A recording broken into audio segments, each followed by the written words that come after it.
কলিযুগের এমন 5টি সত্য দিক যা ভগবান শ্রীকৃষ্ণ আগেই বলে গিয়েছিলেন। আপনি কি জানেন কি সেই সত্য দিকগুলো? আজকের এই ভিডিওতে আমরা জানতে চলেছি কি সেই দিকগুলো। ভিডিওটা শুরু করার আগে সবার কাছে একটা রিকোয়েস্ট, ভিডিওটা শেয়ার করে দিন যাতে সবাই এই বিষয়টা জানতে পারে।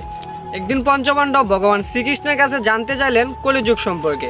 তখন ভগবান শ্রীকৃষ্ণ সেই পঞ্চপাণ্ডবকে একটি জঙ্গলে পাঠালেন এবং যখন তারা ফিরে আসলো তখন ভগবান শ্রীকৃষ্ণ জিজ্ঞেস করলেন, তোমরা কি দেখতে পেয়েছো?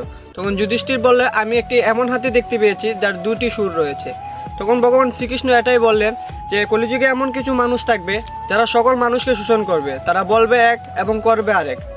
তারপর অর্জুন বললেন, আমি একটা এমন কাক দেখেছি যার পাখনার উপর বেদ লেখা আছে এবং সে মাংস সেবন করতেছে। তখন ভগবান শ্রীকৃষ্ণ বললেন, কলিযুগে এমন কিছু মানুষ থাকবে যারা জ্ঞানী কিন্তু আচরণ করবে রাক্ষসের মতো। তারপর ভীম বলল, আমি একটি গরুকে তার বাছুরকে চাটতে দেখেছি এবং চাটতে চাটতে সেই বাছুরটির শরীর থেকে রক্ত চলে আসতেছে। তখন ভগবান শ্রীকৃষ্ণ ভীমকে বলল, কলিযুগের বাবা মারা ঠিক তেমনই হবে, সন্তানকে এত পরিমাণ আদর যত্ন করবে যে সন্তান বুঝতেই পারবে না কোনটা সঠিক কিংবা কোনটা ভুল।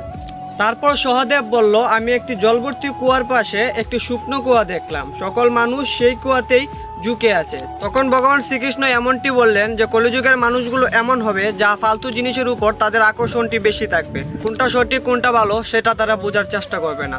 তারপর নকুল এমনটা বলল যে আমি একটি বড় পাথরকে দেখেছি যা উপর থেকে নিচে গড়িয়ে যাচ্ছে, যা বড় বড় গাছকে ভেঙে চুরমার করে দিচ্ছে, কিন্তু অবশেষে একটি সামান্য ছোট গাছের কাছে এসে এটি আটকে যায়। তখন ভগবান শ্রীকৃষ্ণ বললেন, কলিযুগের মানুষের পাপের মাত্রা যখন অতিরিক্ত হয়ে যাবে তখন একটি ছোট শব্দ হরে কৃষ্ণ বললেই মানুষ মুক্তি পেয়ে যাবে। তাহলে আসুন আর ভালোবেসে বলুন হরে কৃষ্ণ।